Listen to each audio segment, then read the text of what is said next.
and health and wellness. Louise has received numerous awards for her community investment and advocacy work, as well as her business leadership.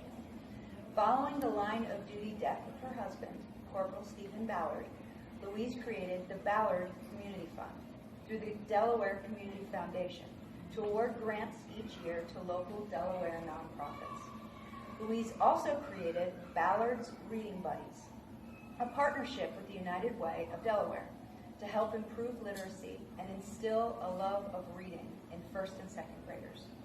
Louise is the third-party fundraiser for Supporting Kids, a program that helps children and families who are grieving the loss of a loved one. Louise serves on several boards and committees, and some include NAMI Delaware, Delaware Women's Workforce Council, and Delaware State University. Louise has dedicated her life to helping others succeed despite the hardships they may face because she cares deeply about empowering children, quality education, and service in the community. She lives in Hockessin with her daughter, Abigail. Thank you guys for coming. So on April 26, 2017, I was working at Comcast. I was an attorney there in Center City and was actually getting ready to leave around noon that day and go to Maryland for a funeral because our pastor's mother had passed away and I couldn't make the funeral the next day, so I was going to head out of work early, go to the wake, and that was my day. So I got a call as I was getting ready to leave, and nobody would really say what was going on, but fast forward version is they were sending a helicopter to come and get me. My husband had been shot, and they needed me to get there as soon as possible. I was already with my keys in hand, I was ready to leave, and you know, when you have your mind made up to do something, even when you get a call that's stressful, it's like, but I'm prepared to leave, I'm going to go. I said, I'm fine, I can drive myself. So we made an agreement. Delaware would meet me at the line, Pennsylvania and Delaware line. I was like, please just let me drive. You know, you're getting sort of information, but you don't know what's really going on.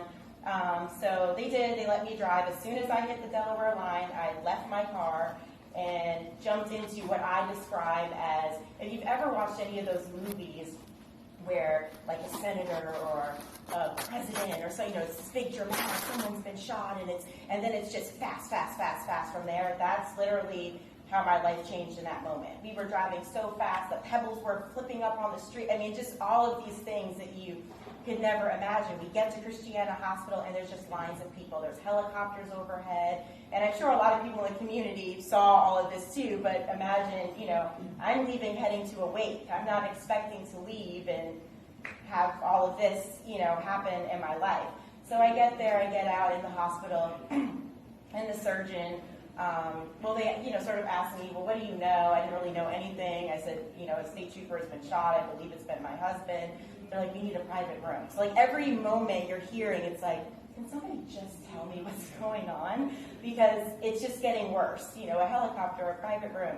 So we get into the room, the surgeon comes in, and he said, your husband's been shot multiple times in the head, and his injuries are not sustainable.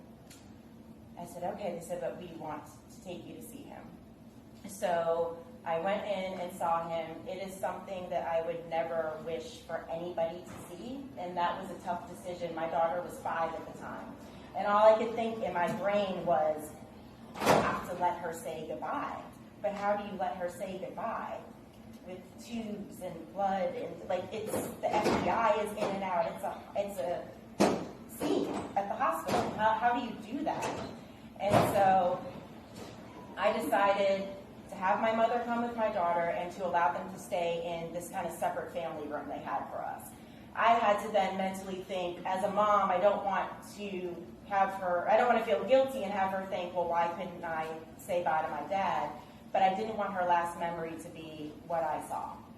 So again, in this moment, we're dealing with our mind and our mental health, and you've got to make these decisions really quick, and you just never expect that something like this is going to happen.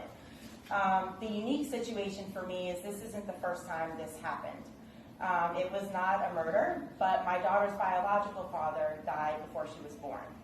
And the same thing happened. I was at BB Hospital. I actually did CPR on him, tried to save his life, was in the ambulance. We're rushing down, you know, trying to get to the hospital. We get in there. We transition from dealing with death and dealing with severe health challenges is that wellness is truly important, but it shifts